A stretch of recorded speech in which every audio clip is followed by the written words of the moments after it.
Improve your English with Chapter 12 of The Secret Adversary by Agatha Christie. If you like these exercises, subscribe now to get more. Let's begin the reading. Empecemos la lectura. Chapter 12, A Friend in Need. Friday and Saturday passed uneventfully. Tuppence had received a brief answer to her appeal from Mr. Carter. In it he pointed out that the young adventurers had undertaken the work at their own risk, and had been fully warned of the dangers. If anything had happened to Tommy he regretted it deeply, but he could do nothing. This was cold comfort. Somehow, without Tommy, all the savor went out of the adventure, and, for the first time, Tuppence felt doubtful of success. While they had been together she had never questioned it for a minute. Although she was accustomed to take the lead, and to pride herself on her quick-wittedness, in reality she had relied upon Tommy more than she realized at the time. There was something so eminently sober and clear-headed about him, his common sense and soundness of vision were so unvarying, that without him Tuppence felt much like a rudderless ship. It was curious that Julius, who was undoubtedly much cleverer than Tommy, did not give her the same feeling of support.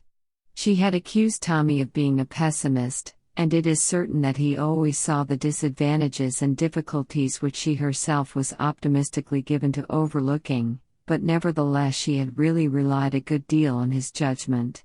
He might be slow, but he was very sure. It seemed to the girl that, for the first time, she realized the sinister character of the mission they had undertaken so light-heartedly. It had begun like a page of romance. Now, shorn of its glamour, it seemed to be turning to grim reality. Tommy, that was all that mattered. Many times in the day Tuppence blinked the tears out of her eyes resolutely. "Little fool," she would apostrophize herself, "don't snivel. Of course you're fond of him. You've known him all your life. But there's no need to be sentimental about it." In the meantime, nothing more was seen of Boris. He did not come to the flat, and Julius and the car waited in vain. Tuppence gave herself over to new meditations. Whilst admitting the truth of Julius's objections, she had nevertheless not entirely relinquished the idea of appealing to Sir James Peel Edgerton. Indeed, she had gone so far as to look up his address in the Red Book. Had he meant to warn her that day? If so, why?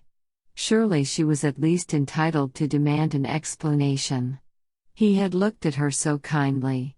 Perhaps he might tell them something concerning Mrs. Vondermeyer which might lead to a clue to Tommy's whereabouts. Anyway, Tuppence decided, with her usual shake of the shoulders, it was worth trying, and try it she would. Sunday was her afternoon out. She would meet Julius, persuade him to her point of view, and they would beard the lion in his den. When the day arrived Julius needed a considerable amount of persuading, but Tuppence held firm.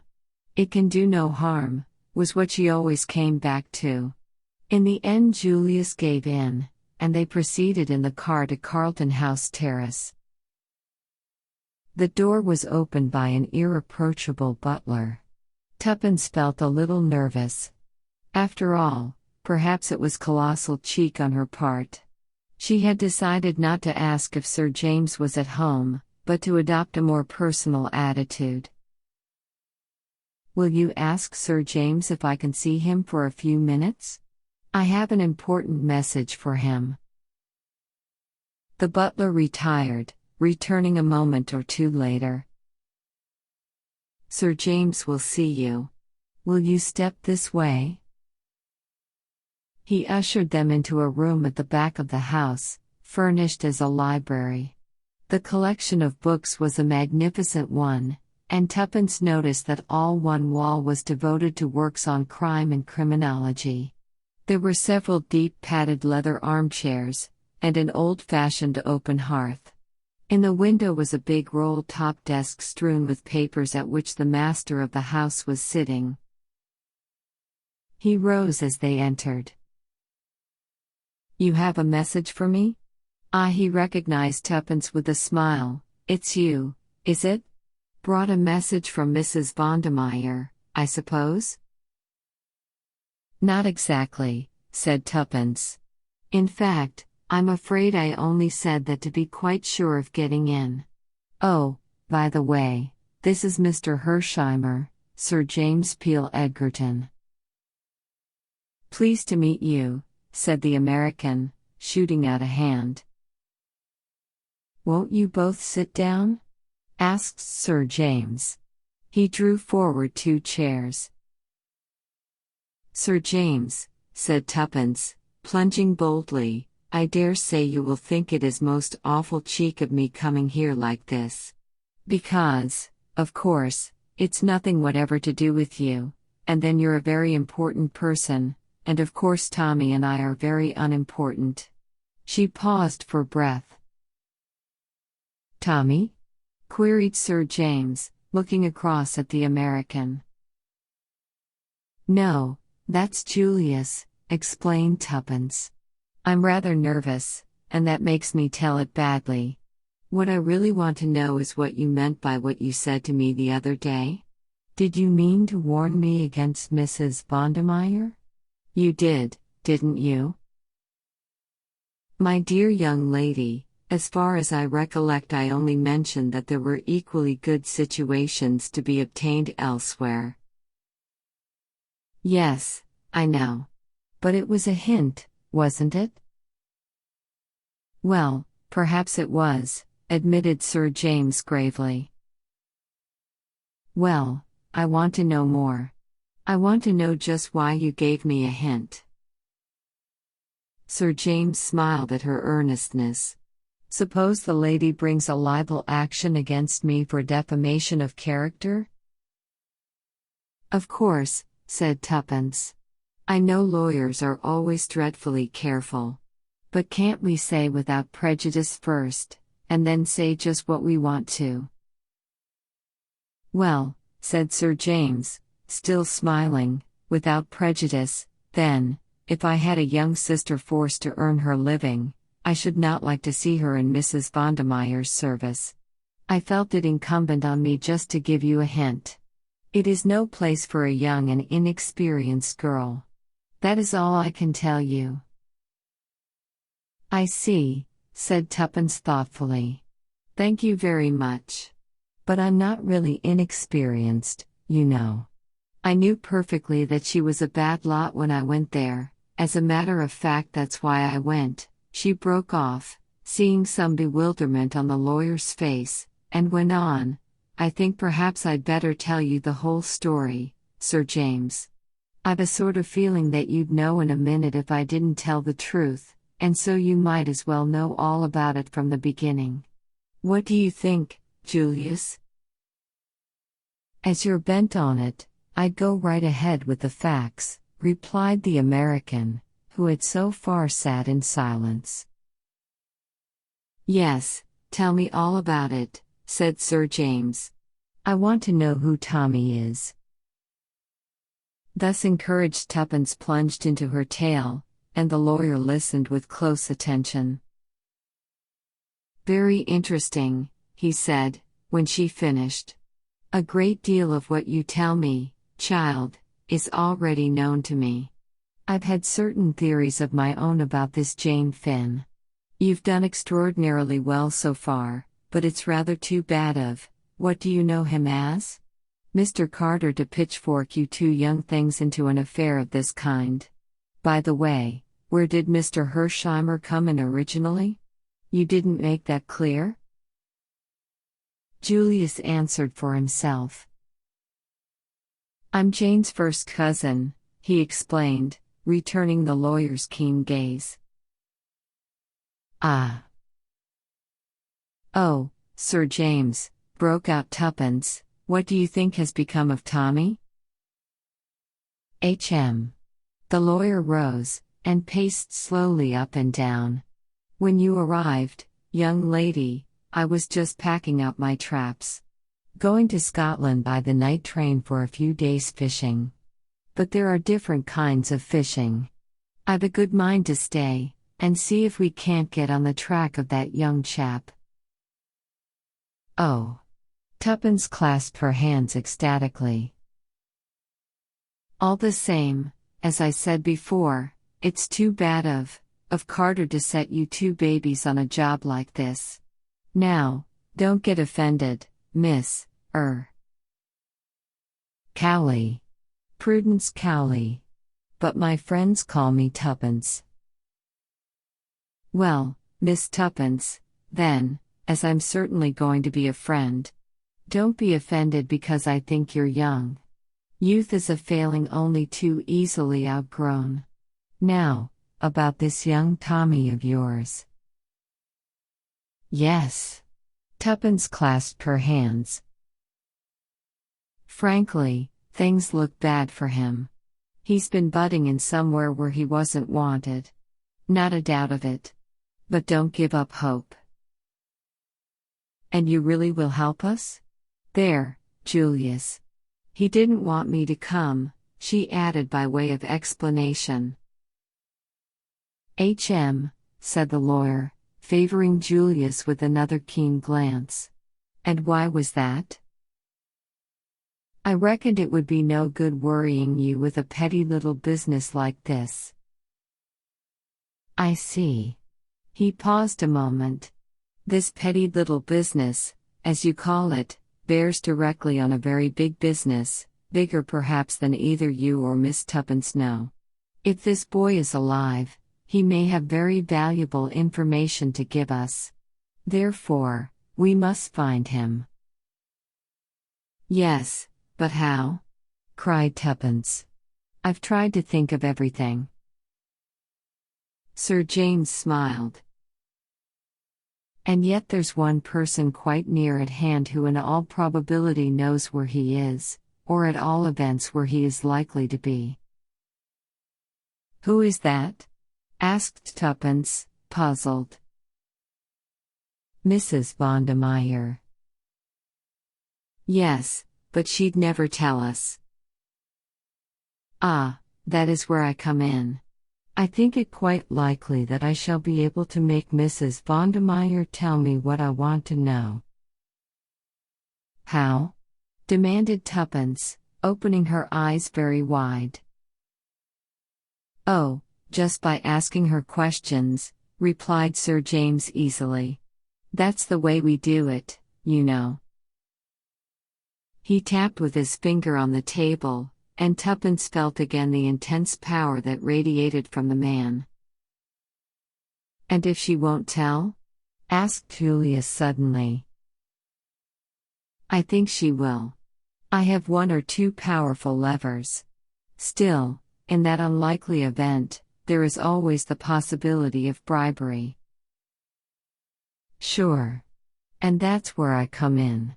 Cried Julius, bringing his fist down on the table with a bang. You can count on me, if necessary, for $1 million. Yes, sir, $1 million.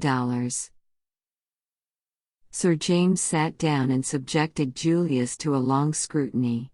Mr. Hersheimer, he said at last, that is a very large sum. I guess it'll have to be. These aren't the kind of folk to offer sixpence to. At the present rate of exchange it amounts to considerably over £250,000. That's so. Maybe you think I'm talking through my hat, but I can deliver the goods all right, with enough over to spare for your fee. Sir James flushed slightly. There is no question of a fee, Mr. Hersheimer. I am not a private detective. Sorry.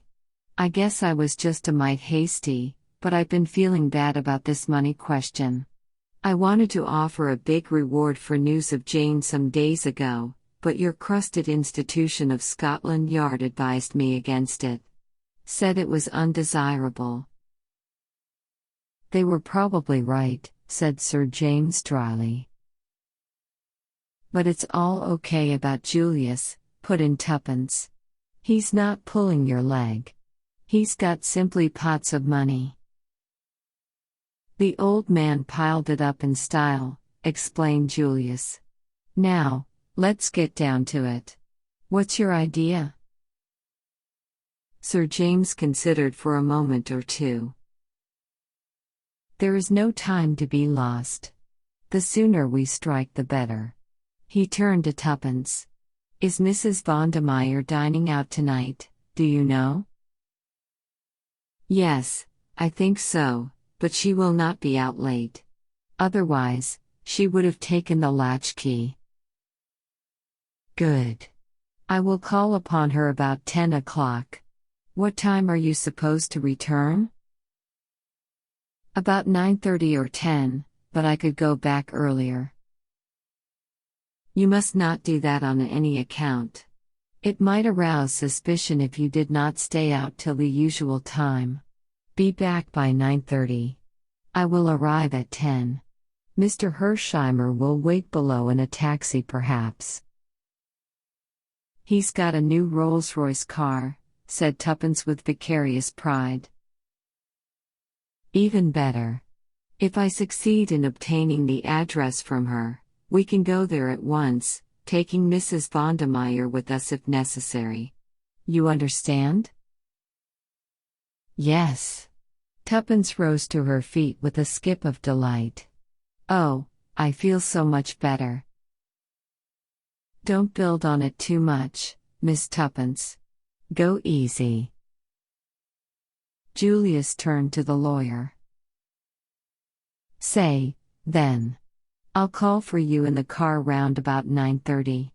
Is that right? Perhaps that will be the best plan. It would be unnecessary to have two cars waiting about. Now, Miss Tuppence, my advice to you is to go and have a good dinner, a really good one, mind. And don't think ahead more than you can help. He shook hands with them both, and a moment later they were outside. Isn't he a duck? Inquired Tuppence ecstatically, as she skipped down the steps. Oh, Julius, isn't he just a duck? Well, I allow he seems to be the goods all right. And I was wrong about its being useless to go to him. Say, shall we go right away back to the Ritz? I must walk a bit, I think. I feel so excited. Drop me in the park, will you? Unless you'd like to come too? I want to get some petrol, he explained. And send off a cable or two. All right. I'll meet you at the Ritz at 7. We'll have to dine upstairs. I can't show myself in these glad rags. Sure. I'll get Felix help me choose the menu. He's some head waiter, that. So long. Tuppence walked briskly along towards the Serpentine, first glancing at her watch. It was nearly 6 o'clock. She remembered that she had had no tea, but felt too excited to be conscious of hunger. She walked as far as Kensington Gardens and then slowly retraced her steps, feeling infinitely better for the fresh air and exercise. It was not so easy to follow Sir James's advice, and put the possible events of the evening out of her head. As she drew nearer and nearer to Hyde Park Corner, the temptation to return to South Audley Mansions was almost irresistible. At any rate, she decided, it would do no harm just to go and look at the building. Perhaps, then, she could resign herself to waiting patiently for 10 o'clock. South Audley Mansions looked exactly the same as usual. What Tuppence had expected she hardly knew, but the sight of its red brick stolidity slightly assuaged the growing and entirely unreasonable uneasiness that possessed her. She was just turning away when she heard a piercing whistle, and the faithful Albert came running from the building to join her. Tuppence frowned. It was no part of the program to have attention called to her presence in the neighborhood, but Albert was purple with suppressed excitement. "I say, miss, she's a-going." "Who's going?" demanded Tuppence sharply. "The crook. Ready, Rita. Mrs. Vondermeyer. She's packing up, and she's just sent down word for me to get her a taxi." "What?" Tuppence clutched his arm. "It's the truth, miss. I thought maybe as you didn't know about it." "Albert," cried Tuppence, "you're a brick. If it hadn't been for you we'd have lost her." Albert flushed with pleasure at this tribute. "There's no time to lose," said Tuppence, crossing the road. "I've got to stop her. At all costs I must keep her here until—" She broke off. "Albert, there's a telephone here, isn't there?" The boy shook his head. "The flats mostly have their own, miss. But there's a box just round the corner." "Go to it then, at once, and ring up the Ritz Hotel. Ask for Mr. Hersheimer, and when you get him tell him to get Sir James and come on at once, as Mrs. Vondermeyer is trying to hook it. If you can't get him, ring up Sir James Peel Edgerton, you'll find his number in the book, and tell him what's happening. You won't forget the names, will you?" Albert repeated them glibly. "You trust to me, miss, it'll be all right. But what about you? Aren't you afraid to trust yourself with her?" No, that's all right. But go and telephone. Be quick." Drawing a long breath, Tuppence entered the mansions and ran up to the door of number 20. How she was to detain Mrs. Vondermeyer until the two men arrived, she did not know, but somehow or other it had to be done, and she must accomplish the task single-handed. What had occasioned this precipitate departure? Did Mrs. Vondermeyer suspect her? Speculations were idle. Tuppence pressed the bell firmly. She might learn something from the cook.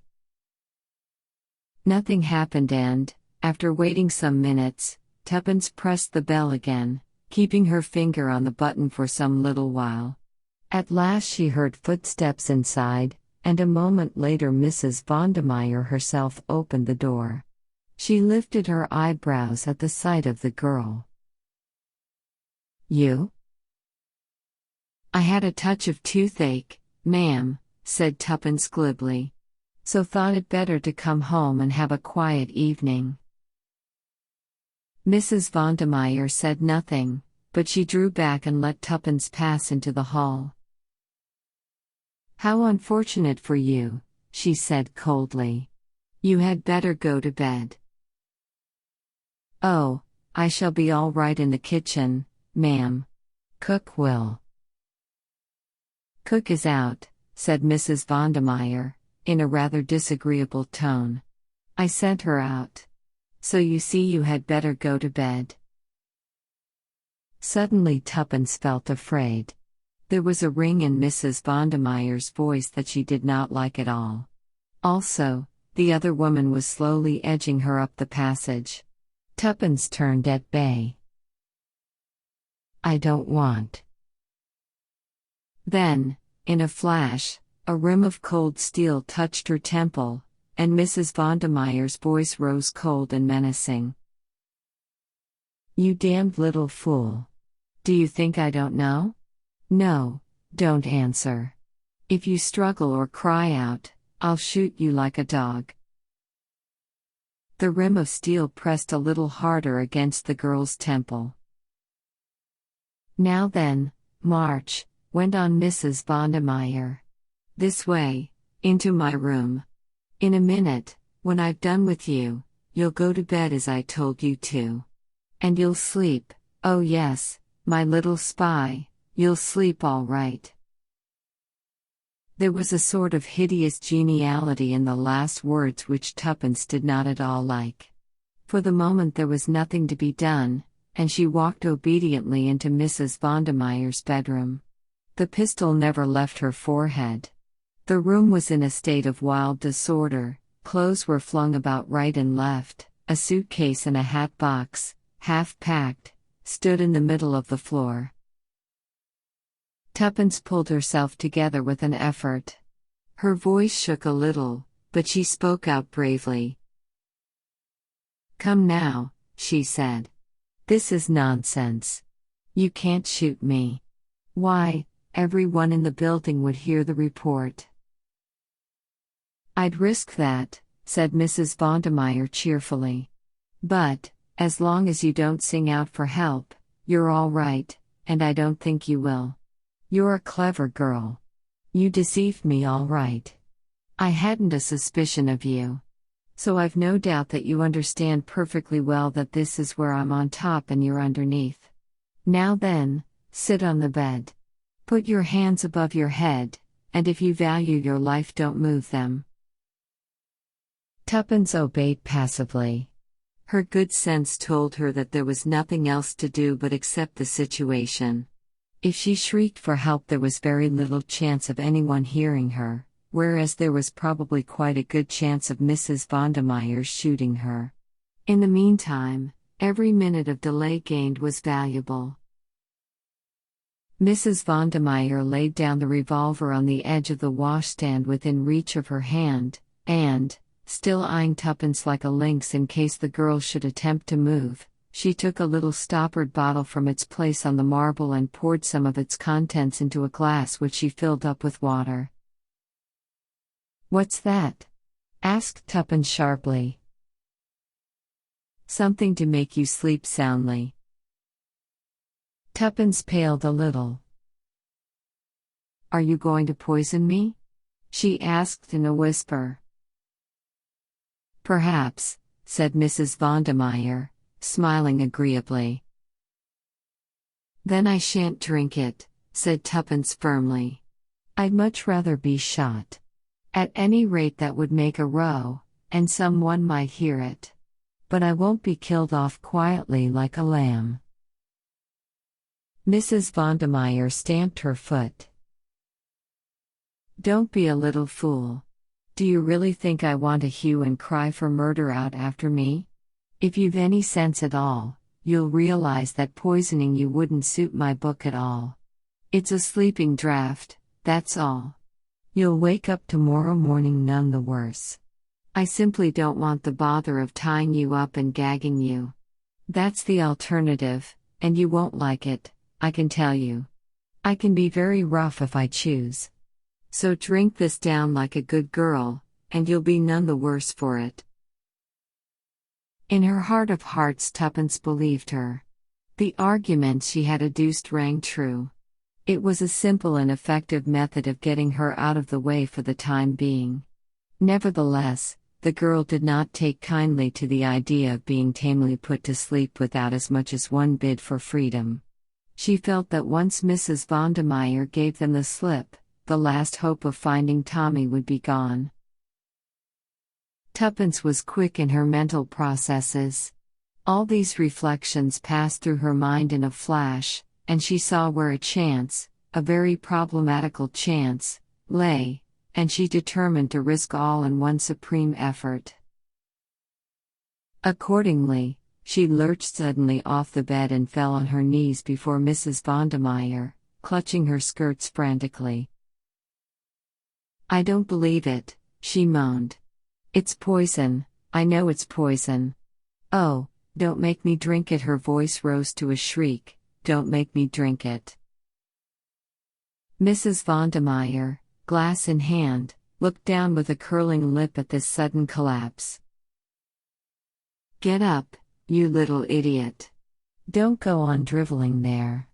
How you ever had the nerve to play your part as you did I can't think."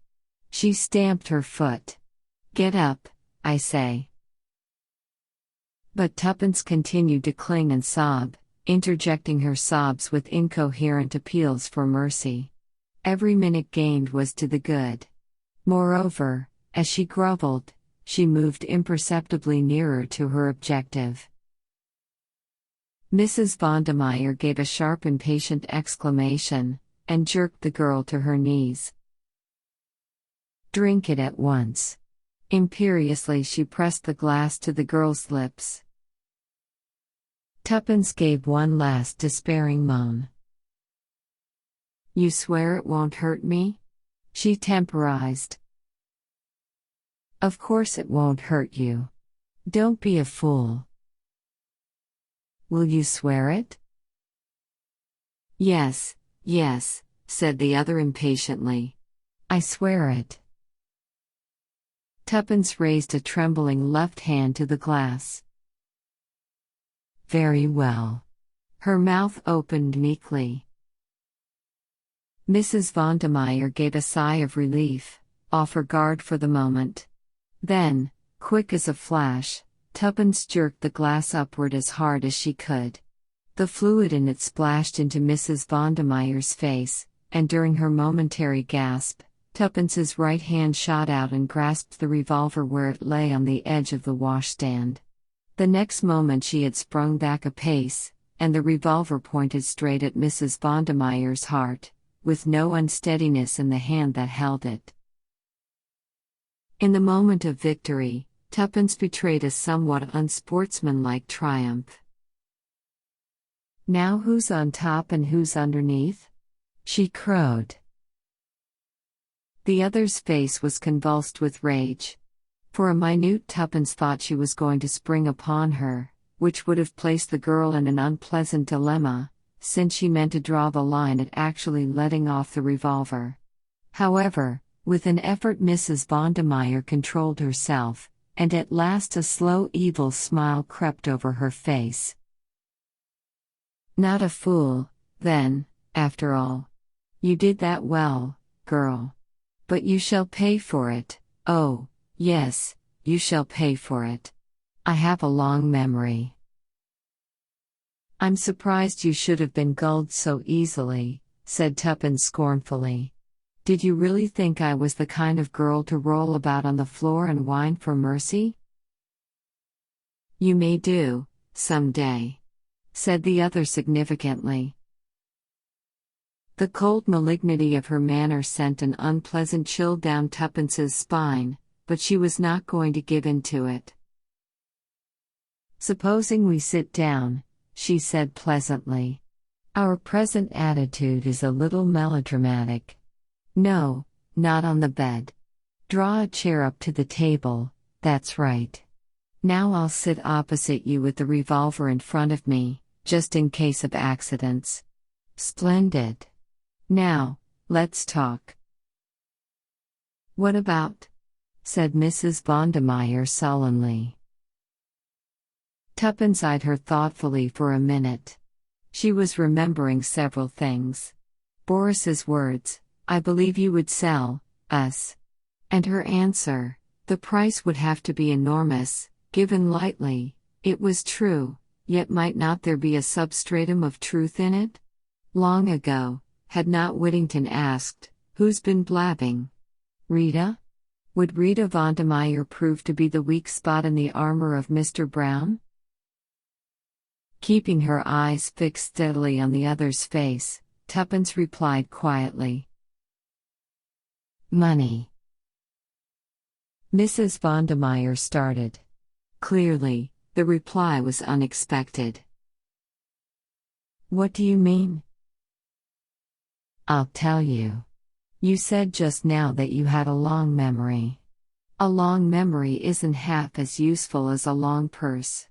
I dare say it relieves your feelings a good deal to plan out all sorts of dreadful things to do to me, but is that practical? Revenge is very unsatisfactory. Everyone always says so. But money." Tuppence warmed to her pet creed. "Well, there's nothing unsatisfactory about money, is there?" "Do you think," said Mrs. Vondermeyer scornfully, "that I am the kind of woman to sell my friends?" "Yes," said Tuppence promptly. "If the price was big enough. A paltry £100 or so." "No," said Tuppence. "I should suggest 100,000. Her economical spirit did not permit her to mention the whole $1,000,000 suggested by Julius. A flush crept over Mrs. Vondermeyer's face. "What did you say?" she asked, her fingers playing nervously with a brooch on her breast. In that moment Tuppence knew that the fish was hooked, and for the first time she felt a horror of her own money-loving spirit. It gave her a dreadful sense of kinship to the woman fronting her. £100,000, repeated Tuppence. The light died out of Mrs. Vondermeyer's eyes. She leaned back in her chair. "Bah!" she said. "You haven't got it." "No," admitted Tuppence, "I haven't, but I know someone who has." "Who?" "A friend of mine." "Must be a millionaire," remarked Mrs. Vondermeyer unbelievingly. "As a matter of fact he is. He's an American. He'll pay you that without a murmur. You can take it from me that it's a perfectly genuine proposition." Mrs. Vondermeyer sat up again. "I'm inclined to believe you," she said slowly. There was silence between them for some time, then Mrs. Vondermeyer looked up. "What does he want to know, this friend of yours?" Tuppence went through a momentary struggle, but it was Julius's money, and his interests must come first. "He wants to know where Jane Finn is," she said boldly. Mrs. Vondermeyer showed no surprise. "I'm not sure where she is at the present moment," she replied. "But you could find out?" "Oh, yes," returned Mrs. Vondermeyer carelessly. "There would be no difficulty about that." Then Tuppence's voice shook a little. "There's a boy, a friend of mine. I'm afraid something's happened to him, through your pal Boris." "What's his name?" "Tommy Beresford." "Never heard of him. But I'll ask Boris. He'll tell me anything he knows." "Thank you." Tuppence felt a terrific rise in her spirits. It impelled her to more audacious efforts. "There's one thing more." "Well?" Tuppence leaned forward and lowered her voice. "Who is Mr. Brown?" Her quick eyes saw the sudden paling of the beautiful face. With an effort Mrs. Vondermeyer pulled herself together and tried to resume her former manner. But the attempt was a mere parody. She shrugged her shoulders. "You can't have learnt much about us if you don't know that nobody knows who Mr. Brown is." "You do," said Tuppence quietly. Again the color deserted the other's face. "What makes you think that?" "I don't know," said the girl truthfully. "But I'm sure." Mrs. Vondermeyer stared in front of her for a long time. "Yes," she said hoarsely, "at last, I know. I was beautiful, you see, very beautiful." "You are still," said Tuppence with admiration. Mrs. Vondermeyer shook her head. There was a strange gleam in her electric blue eyes. "Not beautiful enough," she said in a soft, dangerous voice. "Not beautiful enough. And sometimes, lately, I've been afraid. It's dangerous to know too much." She leaned forward across the table. "Swear that my name shan't be brought into it, that no one shall ever know." "I swear it. And, once is he caught, you'll be out of danger." A terrified look swept across Mrs. Vondermeyer's face. "Shall I? Shall I ever be?" She clutched Tuppence's arm. "You're sure about the money?" "Quite sure." When shall I have it? There must be no delay. This friend of mine will be here presently. He may have to send cables, or something like that. But there won't be any delay, he's a terrific hustler. A resolute look settled on Mrs. Vondermeyer's face. I'll do it. It's a great sum of money, and besides, she gave a curious smile, it is not wise to throw over a woman like me.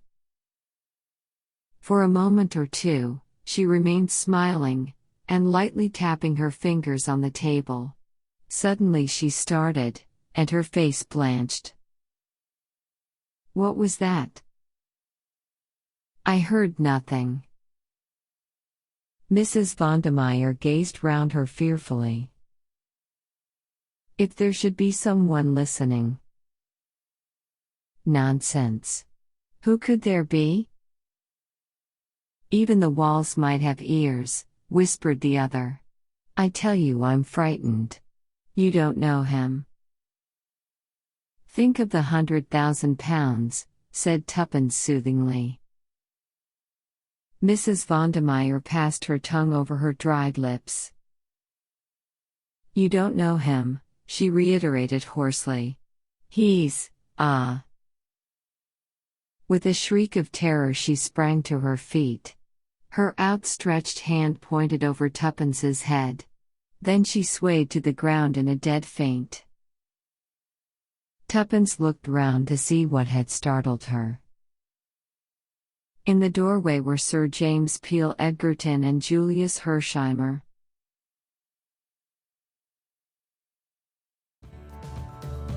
¿Te han gustado los ejercicios? Dale a like y suscríbete para no perderte los siguientes videos. También dinos en los comentarios qué tipos de ejercicios quieres ver. Suscríbete a nuestro canal My English Go si quieres encontrar lecciones con explicaciones y estrategias para aprender inglés.